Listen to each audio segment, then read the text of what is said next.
동쪽숲 쉼터입니다. 강릉 하슬라디오 청취자 여러분 안녕하세요. 동쪽숲이에요.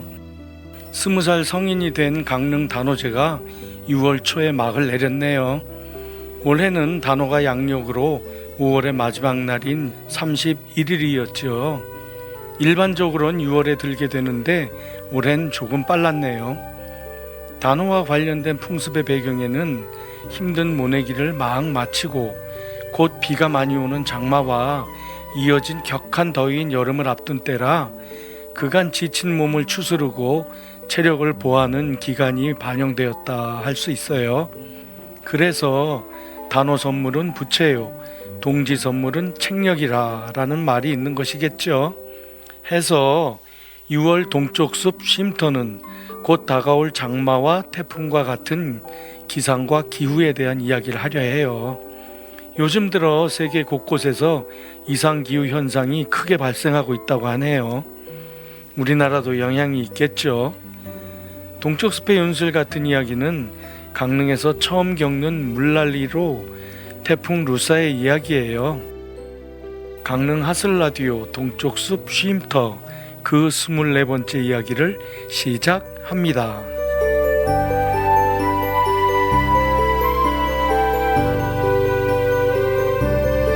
강릉의 기후적 특성은 여름은 시원하고 겨울은 따뜻하다 이지요. 여기엔 크게 두 가지 이유가 있다고 해요. 그 첫째는 태백산맥이고요. 둘째는 동해 때문이네요. 먼저 겨울이 따뜻한 이유는 태백산맥이 차가운 북서풍을 막아주는 역할을 하지요. 또 동해의 남동 해안을 따라 북상하는 해류를 동한해류 혹은 동한난류라고 하는데요. 이 따뜻한 해류의 영향을 받아 겨울이 따뜻해지네요. 같은 위도에 있는 서해안 지역보다 훨씬 따뜻한 이유예요. 강릉의 여름은 동해와 접하고 있어서 해양성 기후의 영향을 받지요. 여름철에는 바닷바람이 육지로 불어오기 때문에 기온 상승을 억제해서 시원하게 되고요. 태백산맥도 뜨거운 남서풍을 잘 막아주기도 하네요. 그래서 강릉은 여름이 시원하고 겨울은 따뜻하기에 기온의 연교차가 적어서 살기 좋은 곳이 되겠죠. 그럼 강릉엔 살기 좋은 기상 특성만 가지고 있을까요? 그건 아니네요. 그렇죠. 계절별로 보면 봄에 마주하는 봄바람이 있죠. 이 봄바람이 예로부터 영동 지방이 매우 강한 것으로 알려져 있더라고요. 어느 정도냐 하면 우리나라 특유의 태풍급 국지바람으로 양간 지풍이 있대요. 이건 봄철, 특히 4월에 영동 지방에 자주 나타나는 특이한 기상현상인데 양간 지풍이란 양양과 간성의 첫머리 글자를 딴 국지바람을 일컫는 말이에요. 그런데 언제부터인가 양간이 양강으로 불리게 되었다고 해요. 양강은 양양과 강릉을 말해요. 양양과 강릉은 영동 중북부에 해당하고 삼척은 영동 남부로 분류되는데 영동 남부보다는 영동 중북부가 바람이 심하대요. 참고로 강릉의 일 최대 순간 풍속의 극값을 보면 1983년 4월 27일 41.6m로 가장 강한 바람으로 기록되어 있네요. 그러다 보니 양강 지풍을 타고 강릉에 산불이 많이 발생했어요. 매년 발생한 것은 아니지만 잊을만 하면 3, 4, 5월인 봄에 거센 바람을 타고 어김없이 발생하더라고요. 굵직한 산불의 기록을 보니까 2017년 5월 6일, 2019년 4월 4일, 2022년 3월 4일, 2023년 4월 11일에 발생했네요. 강릉은 봄에 특히 산불을 조심해야겠어요. 태풍급으로 바람이 심하게 불어내리는 특성을 꼭 기억해야겠네요. 강릉의 여름을 떠올리면 가장 먼저 생각나는 것이 태풍 루사네요. 2002년 8월 31일부터 9월 1일까지 대한민국을 강타한 태풍이지요. 루사라는 이름은 말레이시아에서 제출한 것으로 마이너로 사슴을 뜻한다고 해요. 특히 강릉은 바람보다는 막대한 강수량으로 큰 피해를 입었네요. 당시 1시간 최대 강수량은 8월 31일 100.5mm로 기상 관측 사상 초유의 극값을 경신하는 신기록이었고요. 1일 강수량 역시 870.5mm로 기상 관측 이래 최대량으로 강릉 연평균 강우량인 1401mm의 62%가 하루 만에 내렸어요. 난리가 났었죠. 그 이후로 남대천에 가까운 지역으로 지대가 낮은 포남동에 2005년 배수 펌프장이 생겼죠. 그럼에도 여름에 장마나 태풍이 오게 되면 물난리에 대한 걱정이 앞서네요. 루사에 대한 기억 때문이겠죠. 그리고 또 바로 다음 해인 2003년에 닥친 태풍 매미도 있었죠. 루사가 엄청난 강수량으로 폭탄이었다면 매미는 강수량도 많았지만 엄청난 강풍과 해일로 루사와는 대비되는 성향이었죠. 매미는 남쪽에 큰 피해를 입혔어요. 강릉에도 308mm 강수량을 쏟아냈네요. 대부분 늦게 오는 태풍이 더 많은 피해를 주나 봐요. 작년인가 재작년인가 강릉 도심에 배수관로 공사하는 것을 봤는데 파이프 지름이 성인 키보다 더 큰 배수관을 묻는 것을 봤어요. 그럼에도 배수 관련 공사는 2030년까지 3,442억 원을 투입해서 침수 예방 사업을 추진한대요. 역시 대비는 해도 자연재해는 무섭네요. 강릉의 가을 기후는 앞서 말씀드린 늦은 태풍의 피해가 9월에 발생하기에 가을 초기에 발생한다 할 수 있겠죠. 그 외에 강릉의 가을 날씨는 낮과 밤의 일교차가 큰 것 외에는 비교적 맑은 날이 많은 쾌청한 날들이 이어지네요. 겨울은 앞서 말씀드린 온화한 날씨를 보여 살기 좋은 것 외에 불편함을 느끼게 만드는 것은 폭설이 있어요. 강릉의 폭설은 주로 2월에 집중된 것으로 나타나네요. 그러니까 한겨울을 피해 겨울 끝자락에 내리는 것이 특징이에요. 그러다 보니 겨울에 눈이 오지 않으면 늦더라도 눈이 눈같이 내려야 안심이 되더라고요. 기록을 보니까 1990년 2월 1일에 기상 관측일에 가장 많은 138.1cm의 폭설이 내렸네요. 이땐 제가 강릉에 살고 있지 않을 때라서 직장 선배님께 당시 상황을 듣고선 깜짝 놀란 기억이 있네요. 아, 글쎄 자고 일어났더니 아파트 1층이 없어졌어 였네요. 그럴 만도 했지요. 그리고는 2011년 2월 12일엔 77.7cm가 내렸네요. 또 2014년엔 2월 6일부터 14일까지 무려 9일간 줄기차게 내려서 합이 거의 2m 가까이 됐었네요. 이 기록은 국내 최장기간의 폭설이네요. 이때 강릉 시내 승용차가 다니기 힘들었죠. 승용차 높이가 낮아서 바닥이 닿아서 그랬어요. 눈을 어디다 치울 곳이 없어서 덤프트럭에 눈을 싣고 다리에서 남대천에 눈을 들어붙는 모습을 봤네요. 남대천에 물고기들이 깜짝 놀랐겠지요.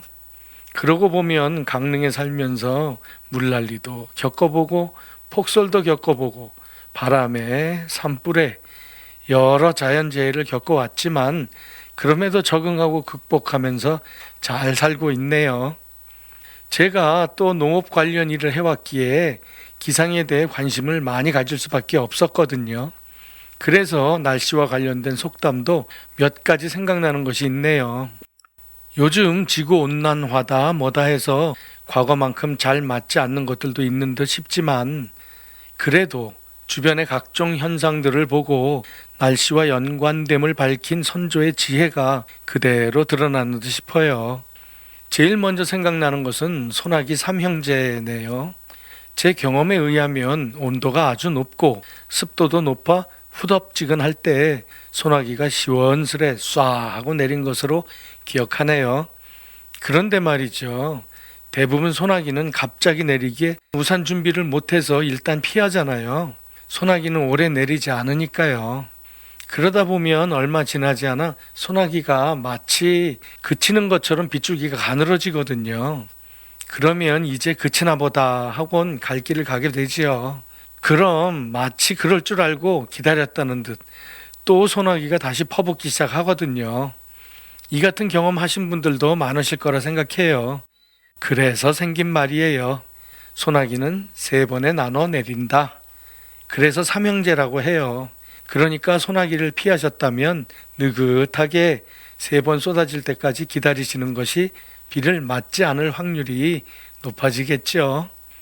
또 동물과 곤충이 날씨 예측의 소재가 된 말들도 많아요. 예를 들면 뻐꾸기가 울면 날이 든다. 날이 맑아진다는 뜻이에요. 종달새가 울면서 하늘 높이 날면 비가 온다. 거미가 거미줄을 치기 시작하면 날이 맑는다. 개미가 이사를 하면 비가 온다. 귀뚜라미가 밤늦게까지 울면 다음 날은 반드시 맑다. 쥐가 배에서 내리면 폭풍우가 온다. 제비가 집을 안으로 들여지으면 장마가 크게 진다. 제비집이 허술하면 큰 바람이 없다. 제비가 번식하기 위해 집을 짓는데 기상을 예측해서 짓기를 허술하게 하면 큰 기상이변 없이 좋겠구나라는 것이죠. 이렇게 생명체가 자연에서 보이는 행동엔 다 이유가 있을 것인데 과학적으로 명백히 밝혀진 것보다 경험치를 날씨와 연결해서 나온 것들이겠지요. 또 기상현상으로 날씨를 예측하는 경우도 있네요. 새벽에 안개가 나타나면 그날은 맑은 날이에요. 또 달무리나 햇무리가 나타나면 비가 올 징조라고 해요. 이런 현상은 대부분 과학적으로 증명된 것들에 가깝네요. 하지만 100%꼭 들어맞지는 않죠. 기상은 항상 변화하기 때문이죠. 이참에 제가 요즘 기상 관련해서 들여다보는 웹사이트를 소개할게요. 오늘의 날씨는 기상청의 날씨누리 단기 예보를 보고요. 미세먼지와 같은 대기 상태는 에어코리아, 그리고 위성 사진으로 각종 기상 정보를 전 지구적으로 보여주는 어스가 있어요. 어스는 바람의 방향, 태풍의 이동 상황 등 여러 가지 유용한 정보를 실시간으로 볼 수 있어서 매우 유용하네요. 이렇게 3가지 정보를 참고하면 기상의 현 상태와 예측이 완성되네요. 청취자 여러분께서도 참고하시면 매우 유용하실 거예요. 이어서 동쪽 숲의 윤슬 같은 이야기가 이어집니다.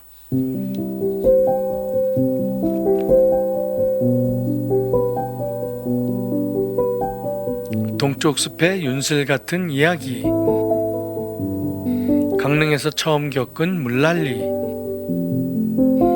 동쪽 숲의 윤슬 같은 이야기는 강릉에서 처음 겪은 물난리로 이야기한다.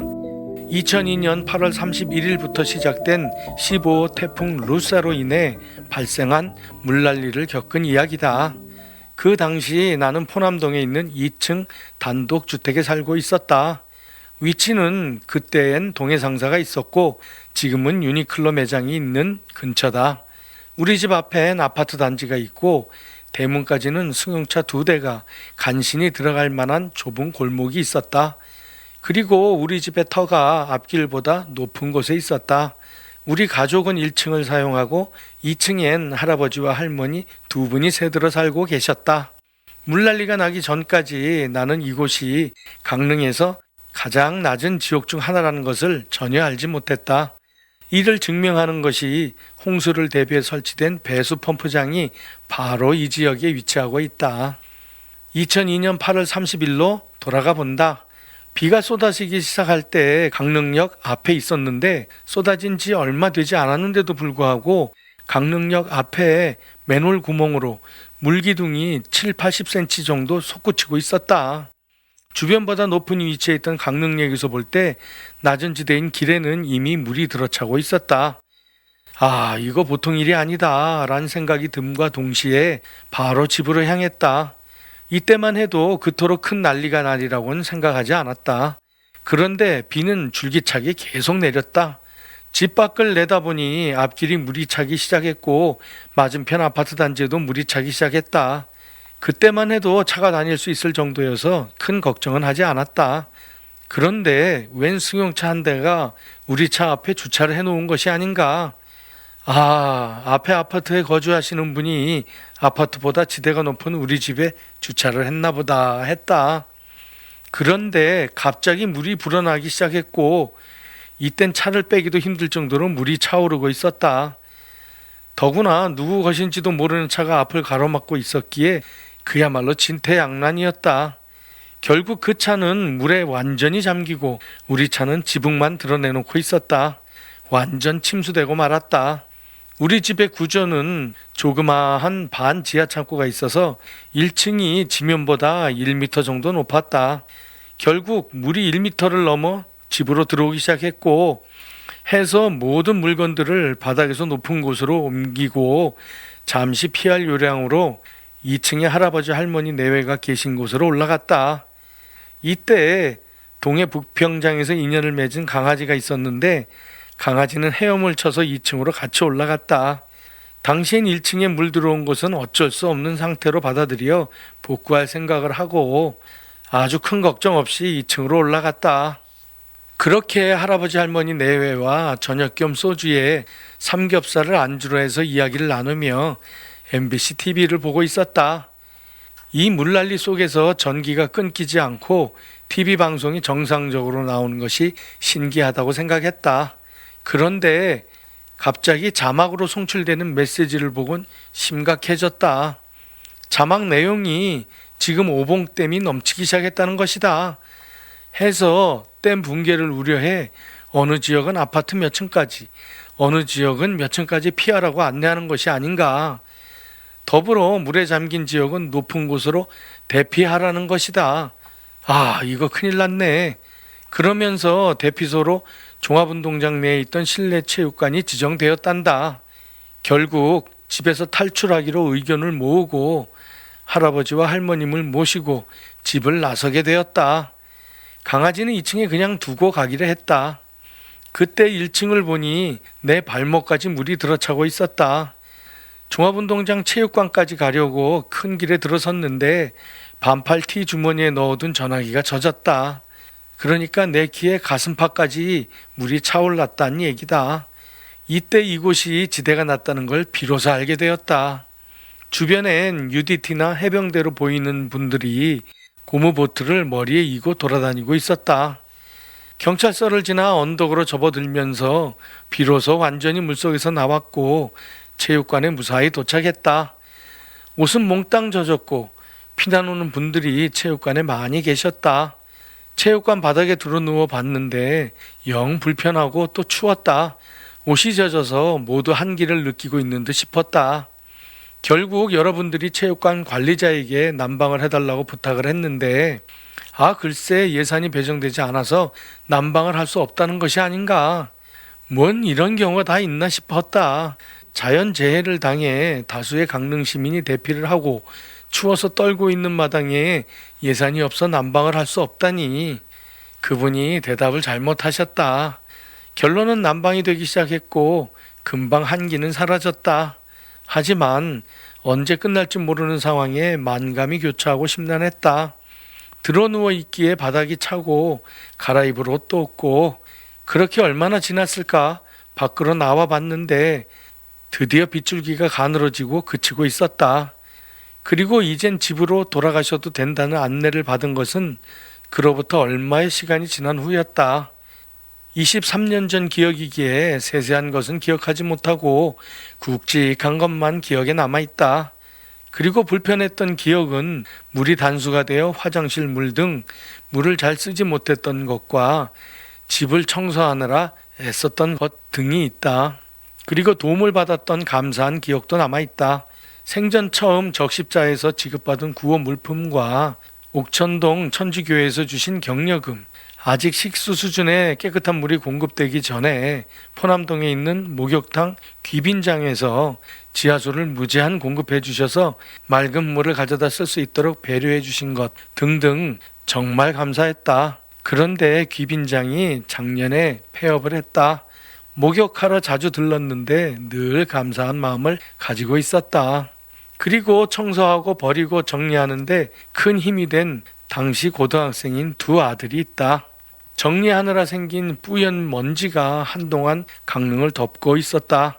건물 지하에 위치한 모든 매장이 물에 잠기고 쇼윈도어가 수압에 깨지고 휩쓸려 나간 건물 등등 정말 아수라장이 된 모습이 생각난다. 그럼에도 우린 잘 견뎌내고 지금도 살고 있다.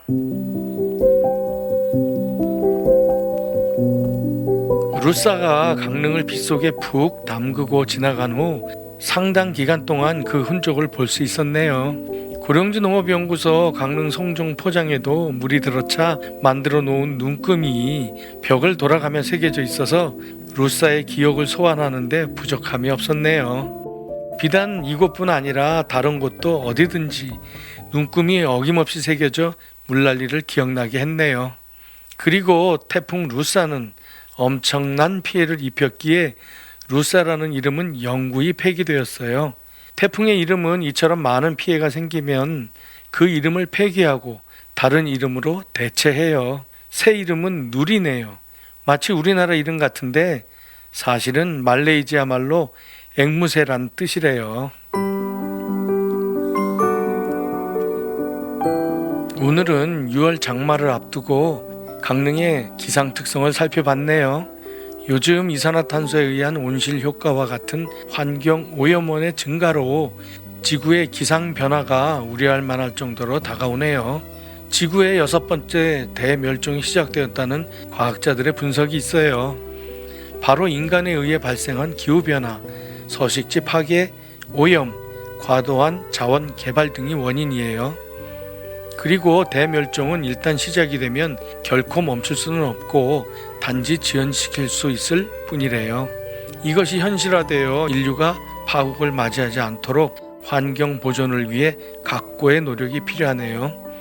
장마를 맞이하면서 큰 피해 없이 잘 지나길 기원합니다. 청취자 여러분, 늘 건강하세요. 지금까지 강릉 하슬라디오 동쪽숲 쉼터였습니다. 감사합니다.